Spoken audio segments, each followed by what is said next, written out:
You're listening to Rendezvous with the Writer with Bobbi Jean and Jim Bell, only on LA Talk Radio.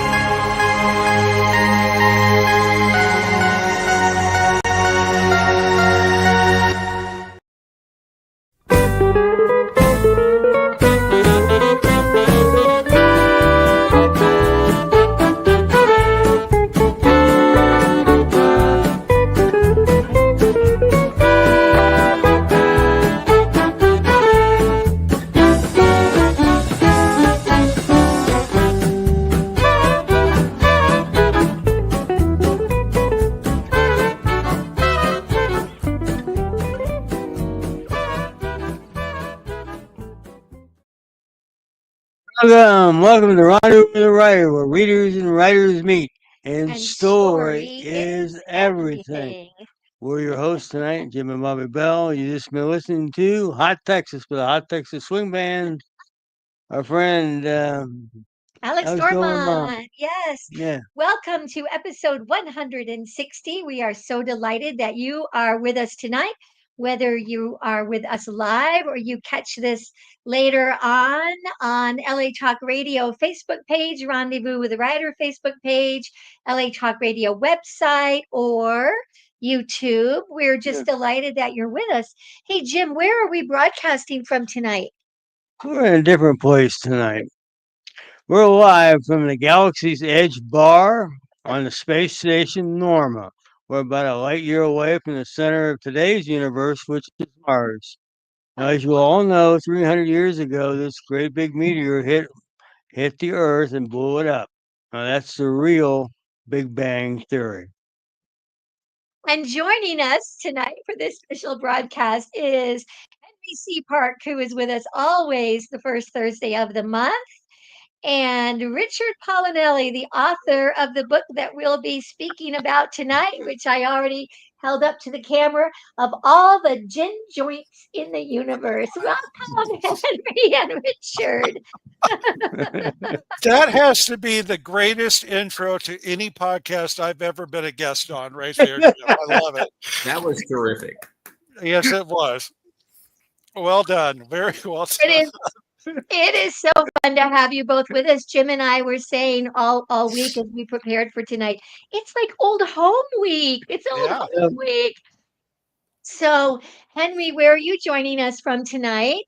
I'm surprising you and coming from Brooklyn, New York. Brooklyn, New York. Exactly. Henry is the author of The Greatest Westerns Ever Made and the People Who Made Them. And he's also the editor for Western Film for True West Magazine. And he is with us the first Thursday of every month. We're always delighted to have you join us. And from out of the space and out of the world is featured guest Richard Polinelli. Yeah, I'm actually hiding out in the frozen tundra of North Dakota. We're getting ready for our first snowfall of the end of the year here in the next couple of days. I was going to ask you. Yeah, I was going to ask if you had snow yet. So no, you guys probably have another month or two before you have to worry about it. But we're in that zone now where we got to start thinking about it. So. Wow. Well, for our listeners and watchers who may not know, when we talk about old home, we all got to know each other because for many, many years, we were involved with the Writer's Block. And I always have this mug with me for every one of our shows.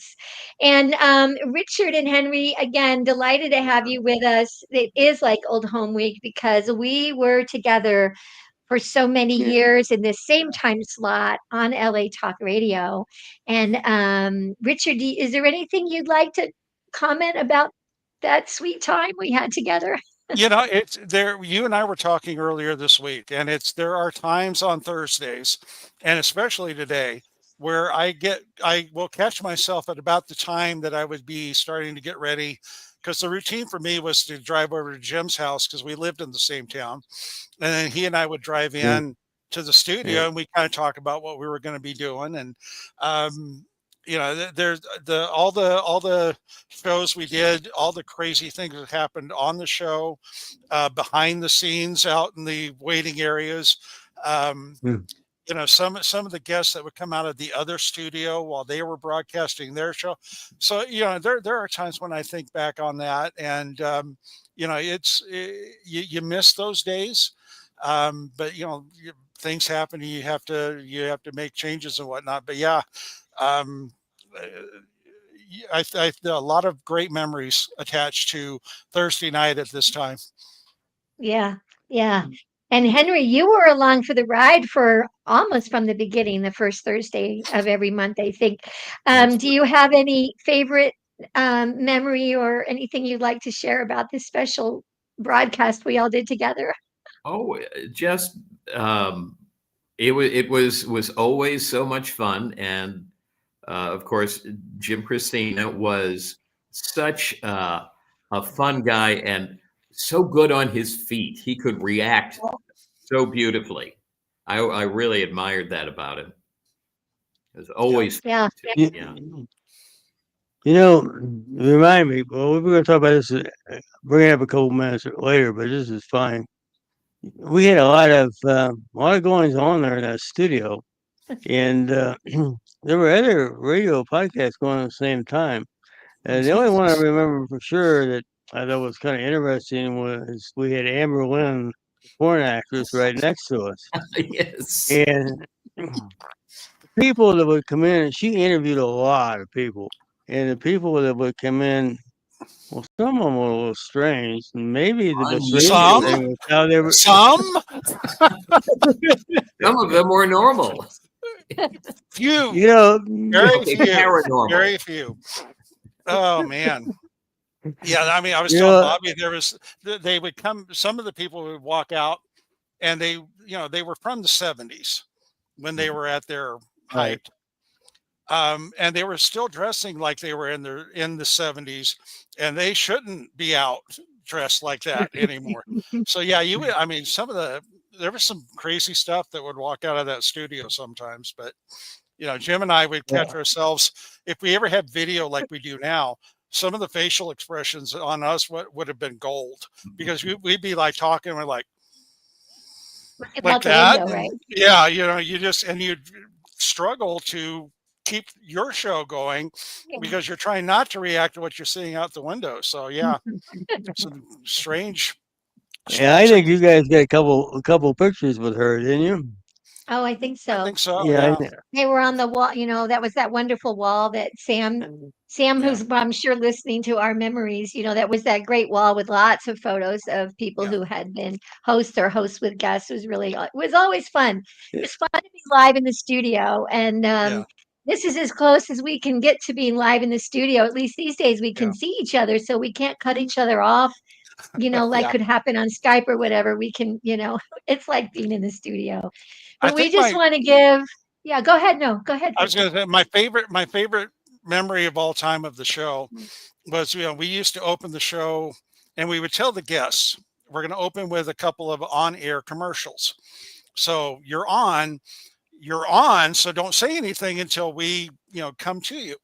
And I'm in the middle of mine. Jim would do the first one. I'm doing the second one. Right in the middle of it, I can't remember the name of the guest. Apparently, somebody at his house yelled out to see where he was. And he's like, as loud as he could, I'm on the radio, which comes across. And it just, I mean, I somehow got the rest of the ad out. But by the time I'm done with it, I am laughing so hard that I just kind of just threw the page up in the air and Jim goes, and that's it for Richard for the night. So just, with Well, live radio, I you sort of just never remember knew. that. Yeah. I remember that. And Yeah. we would take phone calls. Do you Hmm. remember? I don't remember, Richard, if you were on, but there was a time that we took a phone call and it was the caller was trying to find out when her husband was going to be deployed. Yeah, I remember You that one. remember? Yeah. We're like, hello? I Fortunately, we remember didn't have Jimmy. somebody call in to order pizza. That Yeah. I was waiting for that one. I remember so often Jim would just cut him right off. He didn't want to cut him off, but Yep. Well, it's just fabulous having you all with us. And of course, that show was just so special. And Jerry Christina is a lot of the reason why. She was behind the scenes, the bookie, keeping in touch with all the guests, getting the PDFs to us. I never knew what I was going to read for next week. I got off the air Thursday night, and there was an email with the book for the next week. Yep. She kept it all just running so smoothly. And so I don't know, Jerry, if you're listening, know that when we think of the writer's block, it's the team of Jim and you that partly made this so very, very speciel. Yeah, So, without the booking, we wouldn't have yeah, had a show. So yeah, big shout yeah, out to Jerry tonight. Right. yeah. So, Henry, let's go ahead and get you started. Henry always delivers what's happening in Western film and TV. Take it away, Henry. Thank you. Well, at True West Magazine, every January, we have our Best of the West issue. And this Wednesday morning, I turned in my article about the year's Western movies and TV shows.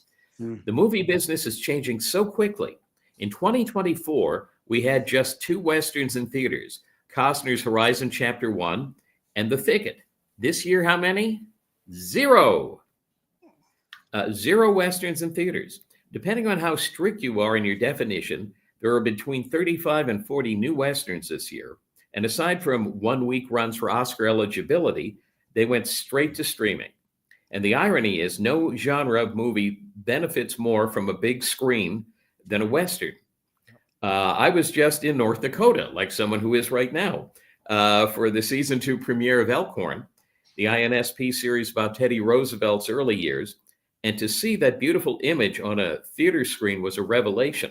But instead, people are watching Westerns on their phones. So I am delighted to tell you that tomorrow, Friday, November 7th, a brand spanking new Western, Long Shadows, will open in 77 theaters in 50 cities across the country. Yeah. It's all over California, New York, all over Texas, Tennessee, South Carolina, Arizona, Oklahoma, Kansas, you name it. Its writer-director is William Shockley. This is his first time directing a feature, but he's co-written a bunch of Westerns, and you'll sure know his face if you watch Dr. Quinn Medicine Woman, because he played Hank Lawson, the long-haired, handsome, but kind of snide bartender. I'm posting a new Henry's Western Roundup tomorrow with my interview with William Shockley, and I'm just trying to cut it down to a reasonable length. I don't want it to take longer to read than it does to see the movie. But the story is about a boy who saw his parents murdered. He grows up, and with no life experience outside of an orphanage, he goes to track the killers down. This is not just a revenge story, believe me. This movie takes you places where you don't expect to go. Reluctantly taking the young man under his wing is retired gunfighter Dermot Mulroney from Young Guns and many others. The lovely Jacqueline Bisset runs a house of ill fame and is a master manipulator of what goes on. Very interesting, very unusual.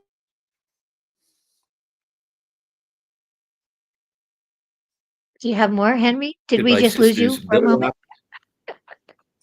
Yep. I don't know. Can you hear me? I see me. We just We we just just lost you. lost you for a moment. You mentioned Jacqueline Bisset, and then you had like another sentence, and then I think we lost you for just a moment. Okay. Anyhow, Jacqueline Bisset is in that. It's an interesting picture.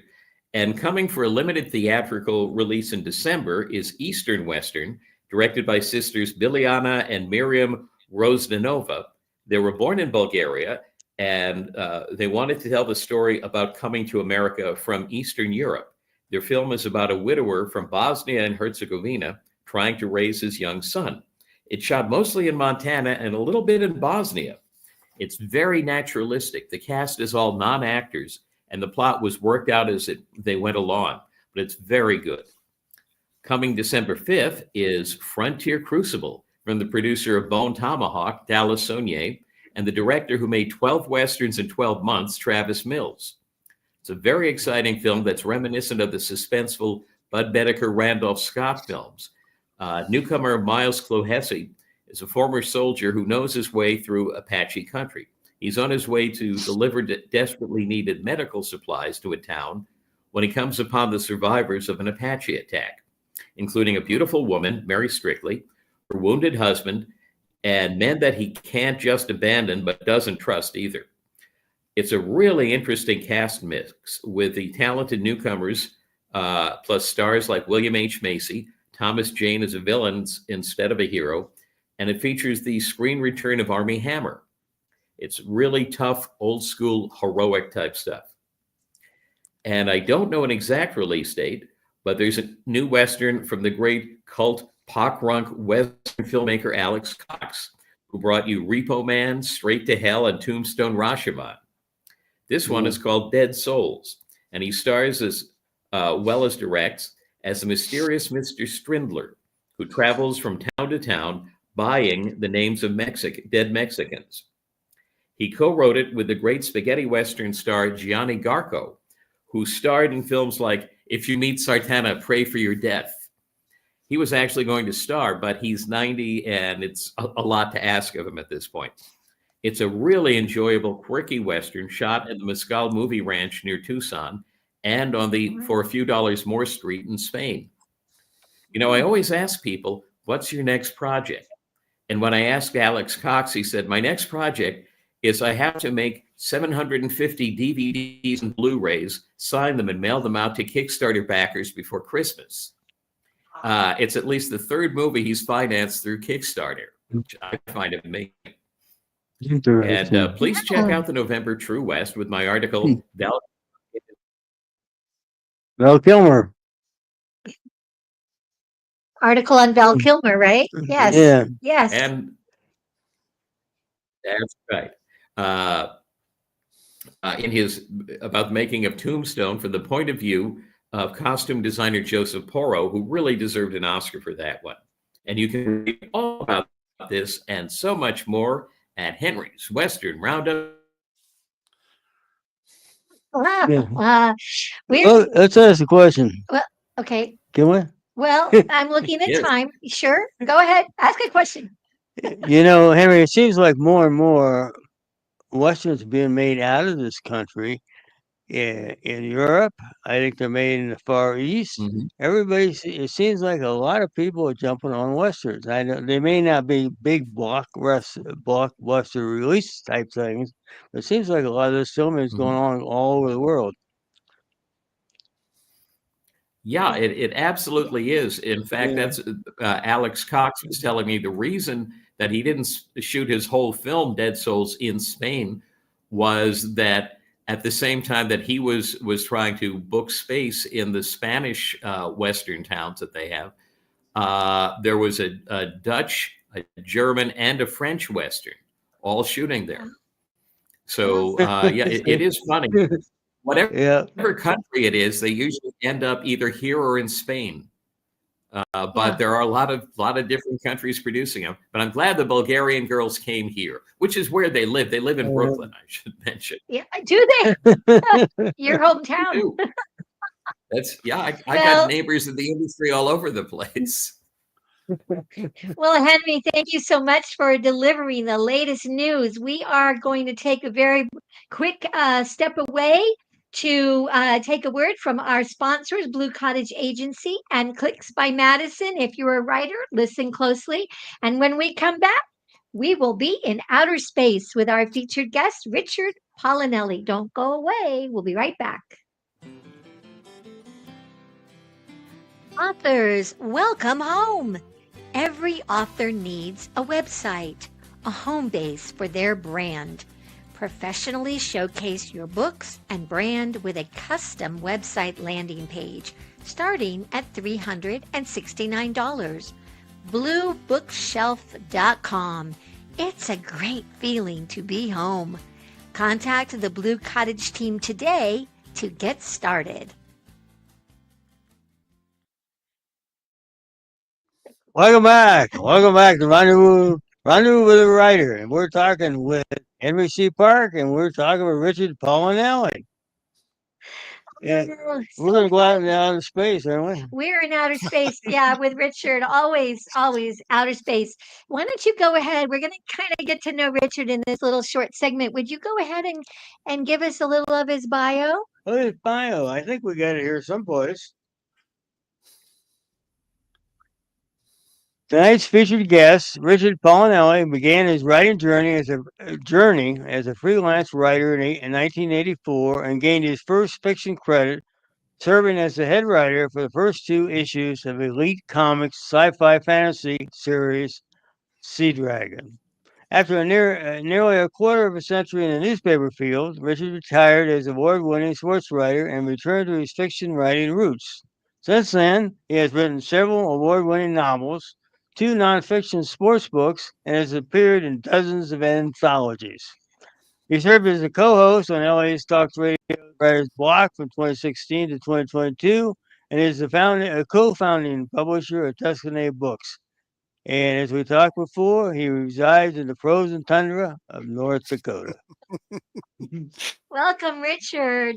For fun, Yeah. I'm just going to hold up a couple other books because I remember them well. We had Pluto, Yeah. and I think an anthology, right? Yeah, that was part of the Planetary Anthology series. There was 11 books, and we unfortunately discontinued publishing those about 2 months ago. So, So we'll but hold on to this because it's hold on, probably it's a valuable. collector's item now. Yeah. One of the books that just blew me away when we first met, Escaping Infinity. I love this book. Do you want to just make a comment quickly about it? Yeah, it's very similar to the book that we're going to talk about a little bit later, in that it was one where it kind of sprang from a basic idea that got a little bit of a kickstart from an outside source and just took off. And for whatever reason, those kind of stories, I just have a lot of fun writing, and I think it carries over. And I think that's why Escaping Infinity did so well. And I think that's why people are reacting to latest book so well. Is you can tell the writer was really having fun when he wrote it, and I can confirm that because I did it. And then there's that one coming up. And then this is one, of course, that you did with Jim Yeah. Christina, Yep. The Last Lonely Trail. You want to talk a little bit about this and maybe about Tuscany Bay Books? Well, that was our shortly after I first started doing the guest co-hosting. We were driving into the studio one night, and we got to talking about, I wanted to write a Western, but it wasn't really something I was familiar with because I was mostly sci-fi and mysteries. And so I kind of was telling Jim about what I had in mind. And we decided, why not just write it together? We would, alternate a chapter or two and then send it over, and whoever it was would take over and write a chapter or two and send it back. And that became The Last Lonely Trail. And during that process, as we're writing that book, we got to talking, and Jim, one night out of the blue on what was that freeway? The 118, the Simi Valley Freeway. Yeah. Yeah, We're yeah. driving along, Mhm. and he goes, so you know what? You've got Tuscany Bay Publishing. He said, I've got Black Dog Publishing. Why don't we combine them, make it That's right. make it a single entity, and let's see if we can start, publishing other people's stuff. So that's where Tuscany Bay Books was born. I've got the update over there. That's the newer logo that I updated a couple of years ago. The original one's around here somewhere, but we just kind of went with that. It kind of grew. It's something I've kept going since Jim passed in 2022, and as long as the lights are still on, I must be doing something right. That's the way I look at it. Well, Henry, do you have any questions or comments for Richard? Well, I didn't know if I should be jumping into the plot of all the gin joints without an introduction. What I actually, because this is a little more without digging in. The great hard-boiled writers, Dashiell Hammett and Raymond Chandler, I know are big influences on you. Mhm. As well they should be on all people. Now, and it struck me that the big difference between them to me was that Hammett always wrote in third person, observing everything, and Chandler always wrote in first person, and Philip Marlowe was right in the story. So Right. I was wondering, because I noticed that you named him after Hammett's character, but you're writing in first person. I was just wondering why you decided to write in first versus third. What would you prefer?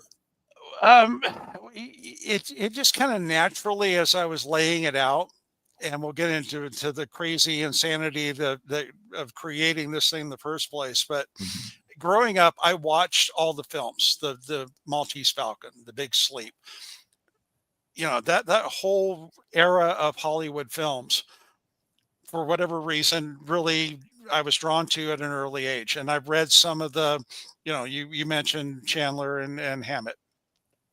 So when I decided that I wanted to write that style of a detective story, Mm. but I wanted to set it in space in the future. So I'm trying to mix these two styles, and when I sat down to write it, you kind of have to make that decision. Are you going to go first person? Are Right. you going to go third? And it just struck me that it would lend to that whole detective noir feel if I kept it that first person. It's always from Sam's point of view. It's what he sees. Mhm. It's what he hears. It just seemed to me that was the best way to tell this story. And it also gave me a chance to be a little bit more smart alecky when I wanted to be too, Mhm. because Sam's just kind of, he's just kind of freewheeling it. And like, okay, I see this and this is what I think about it. First person, you can do that. Third person, it's harder to do it and not have people wonder, well, who's talking here? Whose point of view are we at here? If I kept it first person, you didn't have to Right. worry about that. You knew it was always Sam. Yeah. We're going to take a quick break because we definitely want to continue this conversation in greater detail. And of course, we're talking about Richard's book, except I'm holding up Henry's because we're going to tell you where you can find these books, the greatest Westerns ever made, and the people who made them, and of all Jim the jit Joyce joints in the in the universe. universe. And you can find these books along with many of the books of our featured guests on our page, Out West Shop affiliate page at bookshop.org. We're going to take a listen to that and we'll be right back. And you do not want to go away. We'll be right back.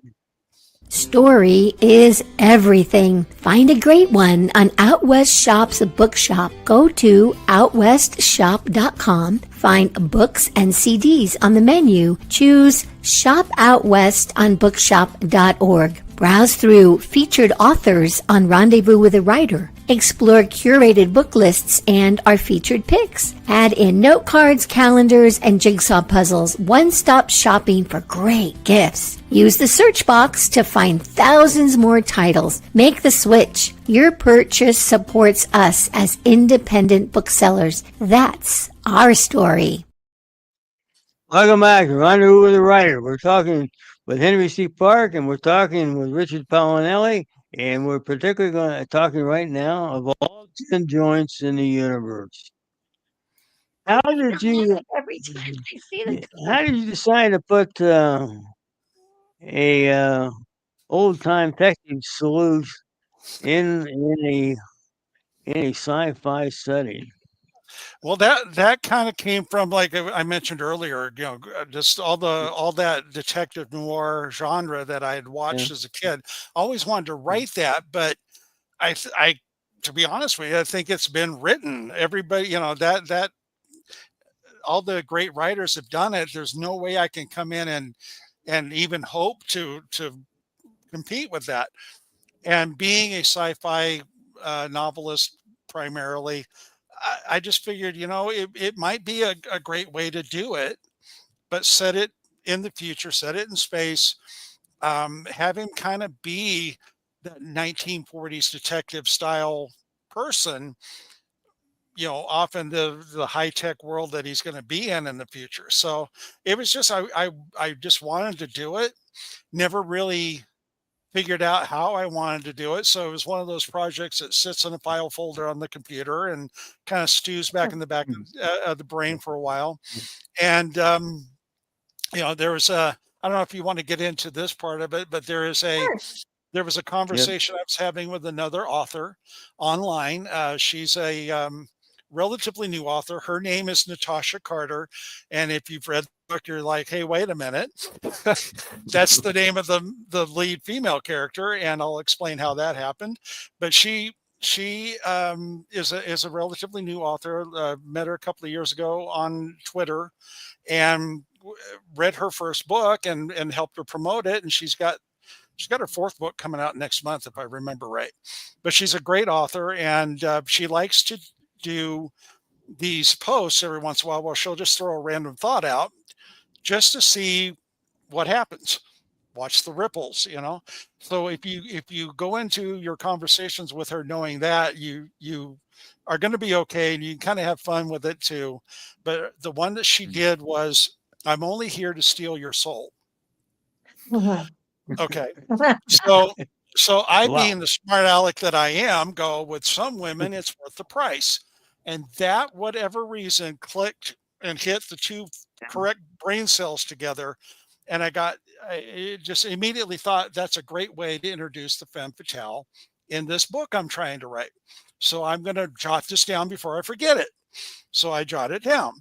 And then I'm like, okay, so you've got that. And now I think I kind of know how I want her to, the reason why she's meeting Sam. Okay, we'll write that out. So that just kind of starts this never ending sequence where all of a sudden I'm at the end of a short story, got it outlined.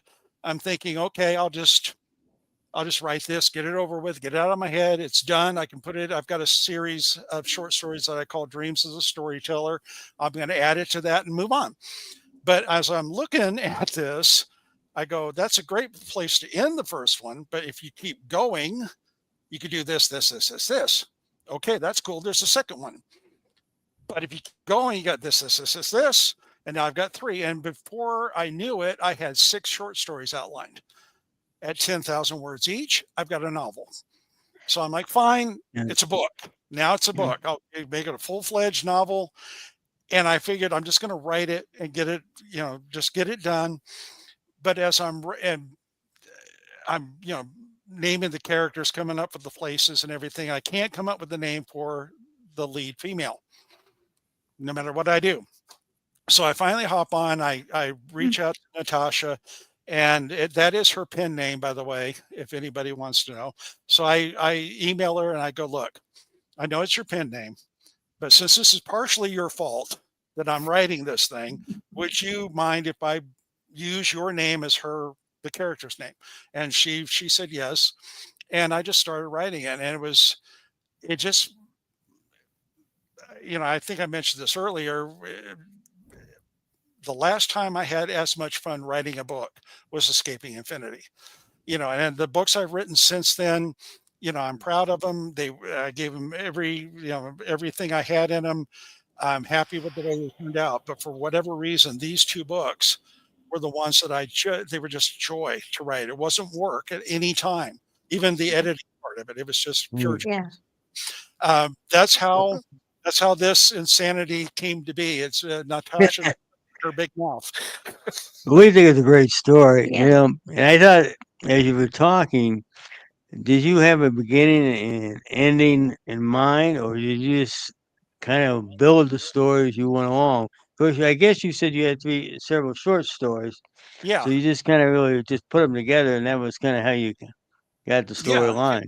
Yeah. The original ending is probably when you get to the end of part 1. That's the end of the first short story. I fleshed it out a little bit to make it a little bit longer.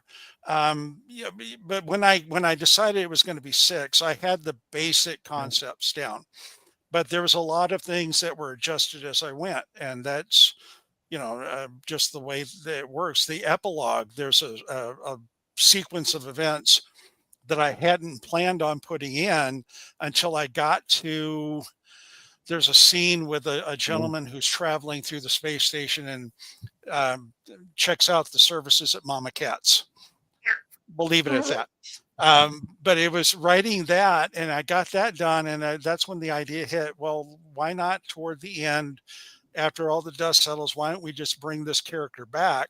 How do you do that? And that whole gag, for want of a better word, is how that came to be. So that was not in it until, I'd already gotten started. It just kind of came in there. So and then you're constantly adjusting as you're writing. I think this will work. You write it, that's not going to work. You pull something else in. So, I basically have a general idea where I want to start, which was Sam at the bar. The general ending I had in mind, which was, Sam cracks the case basically. And then the rest you just kind of fill in and improve and adjust and edit, and hopefully you get it right. Yeah. That's about a question, a character. Well, Henry. Do you, Henry? I'm sure you have a comment or something you'd love to throw in there. Well, yeah, I was one of the really interesting things that you did in the book is you're writing. We're used to film things like, say, Ragtime. I just saw that on Broadway, where it was kind of groundbreaking because it was based on a novel where they had real historical characters interacting within fictional characters. Mm-hmm. Now, you've sort of taken that into the future because you have a major character who may sometime exist, but in the future. But someone with trackable DNA, let us say, who is interacting with your fictional character. How did you even come up with the idea of doing that? Well, it kind of can't. Do we just blab who it is we're talking about here? Yes. There is a character in the book who may or may not be Elon Musk, and the reason why that played out was early in the book. I mentioned that it was one of Elon Musk's grandkids or great grandkids that came up with. Can't remember what it was. But anyway, it was a brief mention just to get him mentioned in there. So to establish the fact that the Musk family continues doing things, but as I was writing it, I thought, okay, it's the Musk grandkids doing it, but if you really want to have fun, and this came along midway through, is why not start implying that maybe Elon Musk is a great grandson, or maybe Elon Musk is just Elon who's figured out how to stay alive 400 years into the future. So I don't think in the book I ever come out and say yes or no.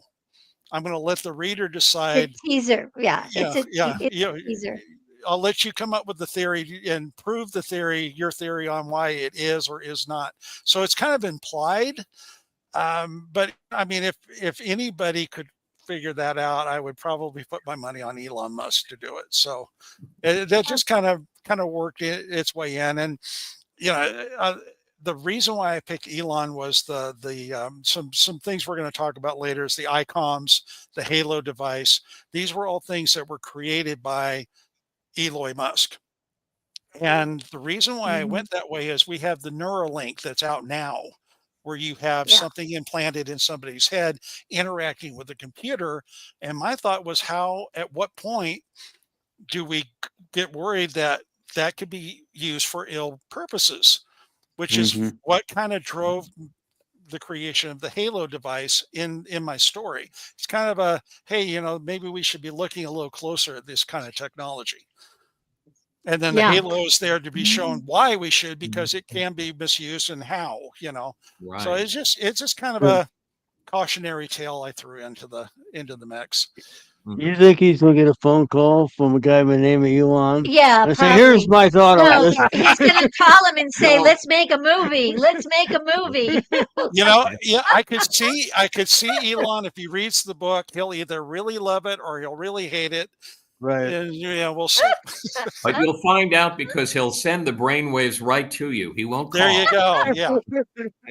He'll land Starship right on my house is what he'll do if he doesn't like it. We're going to take one last little break. There's still so much to talk about, and I'm trying to keep my eye on time. And so here's a word from another of our sponsors, and that's our business, OutWestShop.com. Go away. Lots more when we come back. Here at the Out West Shop, we're passionate about the American West. the truth and the myth. We're purveyors of fine Western goods. We scout for unique and distinctive apparel, accessories, home decor, and general merchandise that are a reflection of the Western lifestyle. We hunt for unique artisans and craftsmen who are inspired to create decorative art you can wear based on their own love for the story of the West. We round it up and bring it to you. Check out OutWestShop.com when you need anything Western. Welcome back to Rendezvous with the Writer. We're talking with Henry C. Park and Richard Paulinelli, particularly Richard's book, of all the gin joints in the universe. A quick question, Richard. With all these interesting characters, did any of them ever surprise you?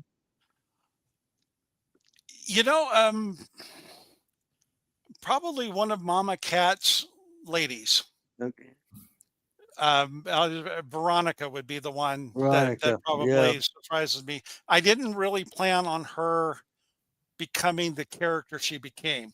It was basically I needed to give this poor woman a name, at the beginning of the story where she's involved. And it was supposed to be, okay, that's it. She's done. We've moved on from that. And for whatever reason, she just kind of hung around and pops back up at kind of a key moment in Sam's life where, he's kind of rebounding from something. Trying to avoid spoilers, and it's very hard to do. Exactly. But I never really expected Veronica to play the role she played eventually in the book. So yeah, that one definitely. We are in the year 2371 in the book, and that's not a spoiler alert. You tell us that. And when we think about going there in the future, you have two characters, and it's just fun because they're not. One is Jerry. They're not in the story a really long time, but we have Jerry, and we have Angel. And do you want to just take a moment and just tell us who are Jerry and Angel? Well, Jerry shows up on the cover. And Sam's on there, and that Natasha's on there. So guess who Jerry is? Yeah, Jerry. The eyes in the back. The eyes. Jerry's the robot bartender. And then Angel is Sam's secretary. And that was kind of a nod to Sam Spade's secretary in the Maltese Falcon, because he always called her Angel. He always heard Angel. And so I just I wanted to have him have a secretary, but not be a human secretary, just be the AI robot secretary. And it made it easier when he has to leave the station for her to be a robot instead of a real human being. And again, we're getting into spoilers, so I can't say why, but it was just kind of wherever I could without throwing everybody out of the story. I tried to weave in some of the elements from the Maltese Falcon, the Big Sleep. There's a little bit of Casablanca in there if you look hard enough. In fact, I think Sam kind of becomes Richard Blaine in this book before we get to the end. So it's just those little things that having watched the films and read the books, I just wanted to weave them in and just kind of add to the book itself. Yeah.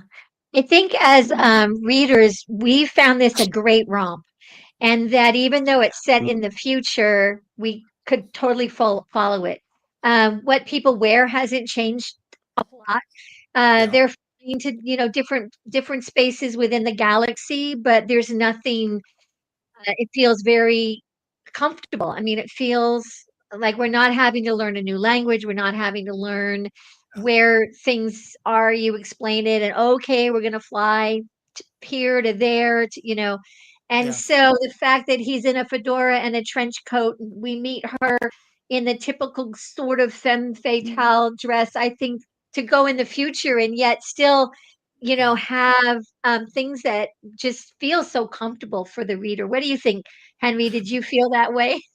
Oh, absolutely. Yeah.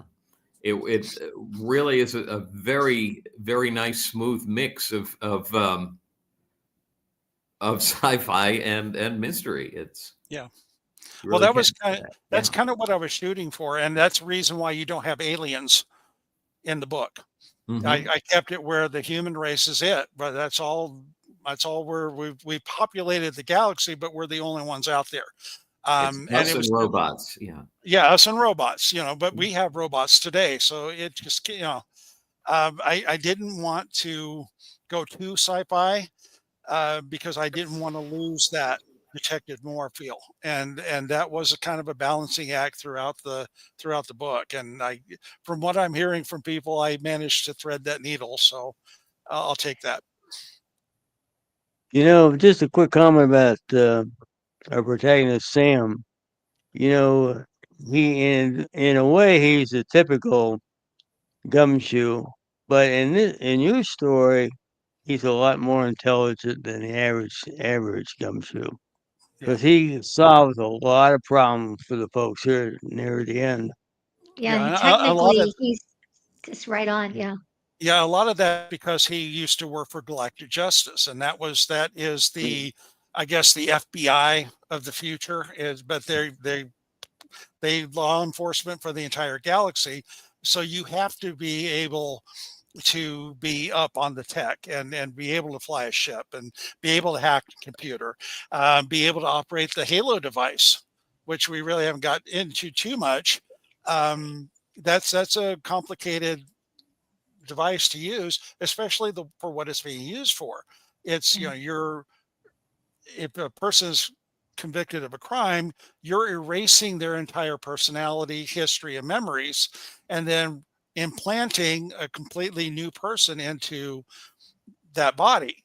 So that's not something you just flip a switch and boom, it's done. You've got to be able to operate that machinery Yeah. and know what you're doing. And we kind of get into that process and then trying to undo that process. It just you can't just shoot a gun and drive a car and in the 24th century.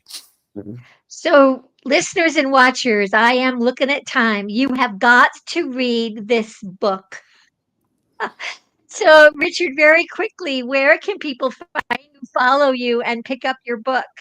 Well, you can follow me at richardpolinelli.com. The book is, we just opened a store at tuscanybaybooks.com. You can click on the store. You can directly download the book. And it's actually at a discounted price for people who come directly to us, but you can also get it on Amazon. Right now, the print copies you can only order through Amazon, but that is something coming for next year. We're hoping to have what we call pulp cover editions of all of our books. There'll be the Very pocket fun. size books, the old, about four and a quarter by, I think it's Right. 4 1/4 by 6 inch size. Ah, We're going to do all those books. This one will be probably one of the first ones we do with that style of cover too. So you'll be able to order those directly from us and only from us. But Amazon, TuscanyBayBooks.com, RichardPolinelli.com. That's how you find me. Henry, where can we find you, follow you, and get your book? Well, of course, you can get my book from you, which is the only place that one should. If you're in a weird mood, you could call Amazon, but otherwise, call Bobby and Jim. And you can get me at henryswesternroundup.blogspot.com. We are almost out of time, but we do want Jim to have a moment to give a quote. We have to read this quote. A woman walks into a bar. She wore a red dress that showed off all the right curves, yet remained surprisingly modest. Long flowing blonde hair framed a face that could have been chiseled onto any statue of a Greek or Roman goddess. It wasn't until she got nearer to my area of the bar that I saw her eyes. Sapphire blue pools a man could easily drown in. I briefly wondered how many souls she had collected along the way. I figured mine was probably going to be added to that number. Thank you both for being with us tonight. What fun this was. Richard, will you come back next year? We need to set up a time with you. That sounds like a plan to me. And if anybody wants to read the book, you got to fire up a long dart and pour yourself a couple of There fingers you of go. scotch. Next week, we have two authors also joining us. Jeff Crawford is back, and he's coming along with Manuela Schneider, also coming back. They co wrote a book together, Hope Carries a Flintlock.